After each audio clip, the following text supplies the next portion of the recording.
قل اللہم مالک الملک تؤتی الملک من تشاء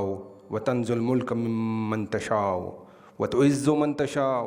وتذل من تشاء بیدک الخیر انک علی کل شیء قدیر رب اشرح لی صدری ویسر لی امری واحلل عقدۃ من لسانی یفقہوا قولی۔ حضرات، آج جس عنوان کے بارے میں بات کرنی ہے ہم نے، وہ پہلے بنیادی چیز پر ہم نے سمجھنے کی کوشش کرنی ہے کہ ہمارا قرآن کے ساتھ تعلق کیسا ہونا چاہیے، اور اسی حوالے سے ہماری زندگی کے دو بہت بڑے جذبات، ہماری خوشیاں اور ہمارے غم، ان کے پیچھے آزمائش کی شکل میں، نعمت کی شکل میں اللہ تعالیٰ کی کیا حکمتیں ہیں، ان کو سمجھنے کی کوشش کریں گے، تاکہ جب بھی کوئی تکلیف یا آزمائش یا امتحان آئے یا کوئی نعمت ملے تو اس وقت ہمیں پتہ ہو کہ ہمارا عقیدہ، ہمارا یقین کیسا ہونا چاہیے اور ہمارا طرز عمل کیسا ہونا چاہیے۔ تو پہلی بنیادی بات ہم سمجھنے کی کوشش کرتے ہیں کہ آگے رمضان بھی آ رہا ہے، تو قرآن کے ساتھ سب سے بڑا جو کام ہے وہ ہمارا ہدایت والا تعلق قرآن کے ساتھ بننا چاہیے۔ جیسے مچھلی پانی کے بغیر نہیں رہ سکتی، مومن قرآن کے ساتھ ہدایت والے تعلق کے بغیر رہ ہی نہیں سکتا،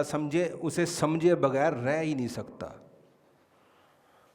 تو ہم نے آج سے کوشش کرنی ہے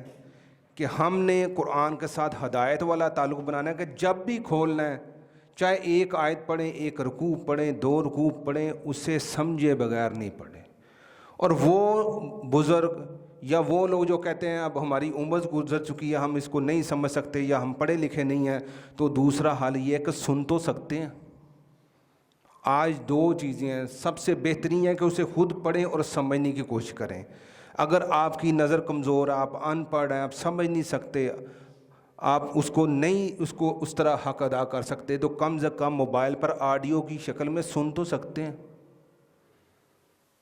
تو پہلی بنیادی بات کہ ہدایت والا تعلق بنانا ہے۔ اب اس سے اگلا جو سوال ہے کہ جن لوگوں کا اس قرآن کے ساتھ ہدایت والا تعلق ہے، لیکن جب ان کی عملی زندگی میں جھانکیں تو وہ دین نظر نہیں آتا، اس کی کیا وجہ ہے؟ جب قرآن کے ساتھ ہدایت والا تعلق بن گیا، الحمدللہ اس کو سمجھنا شروع کر دیا، پتہ چل گیا اس میں کیا لکھا ہے، لیکن پھر بھی عملی زندگی میں مسجد کا دین کچھ ہے، مسجد کے باہر کچھ ہے، کاروبار ان کا دین کے مطابق نہیں ہے، معاملات ان کے دین کے مطابق نہیں ہے، جتنی بھی دنیاوی معاملات ہیں جو انسانی زندگی کے ساتھ جس کا تعلق ہے، وہاں پر دین نظر نہیں آتا۔ تو اس کی ایک بنیادی بڑی وجہ، بہت ساری وجوہات ہوئی، ایک بڑی وجہ یہ ہے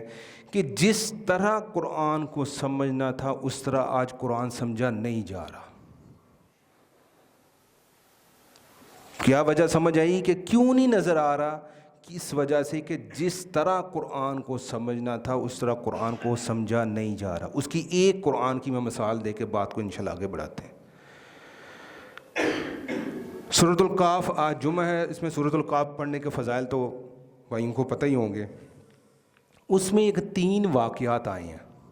صرف وقت کی کمی کی وجہ سے ایک واقعہ صرف مثال کے طور پر آپ کے سامنے رکھ کے انشاءاللہ بات کو آگے بڑھاتے ہیں۔ اس میں ایک واقعہ حضرت موسیٰ علیہ السلام اور حضرت خضر علیہ السلام چلے ہیں، تو انہوں نے حضرت خضر علیہ السلام نے ایک کشتی میں سوراخ کر دیا،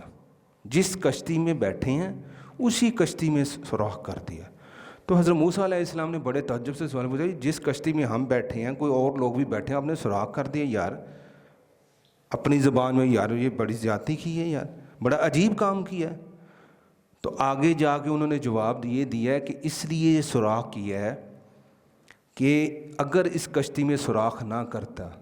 تو آگے ایک ظالم بادشاہ تھا، جو صحیح سلامت کشتی ہوتی تھی نا اسے وہ چھین لیتا تھا۔ ہم نے یہ واقعہ سنتے، ہم جوان بھی ہوئے، بوڑھے ہوئے، ہم نے اس طرح یہاں تک تو سمجھ لیا، اب اس کے پیچھے حکمت کیا وہ ہمیں سمجھ نہیں آ رہی۔ اس کو اپنی زندگی کے ساتھ ملا لیں اور اس واقعے کو، کہ ہماری زندگی میں چھوٹے چھوٹے نقصان ہوتے ہیں جنہیں ہم نقصان سمجھ رہے ہوتے ہیں، لیکن اس کشتی کی طرح کہ اگر اس کشتی میں سوراخ نہ ہوتا، وہ غریب لوگوں کی کشتی تھی، وہ ایک کنارے سے سواریاں لے کر دوسری کشتی پر جاتے تھے اور اپنے بچوں کی روزی کماتے تھے۔ اگر سوراخ نہ ہوتا، جو ظاہری طور پر نقصان لگ رہا ہے، تو کشتی ہی چھن جاتی، تو ان کا روزگار ہی سارا چھن جاتا، وہ فاقوں پر آ جاتے۔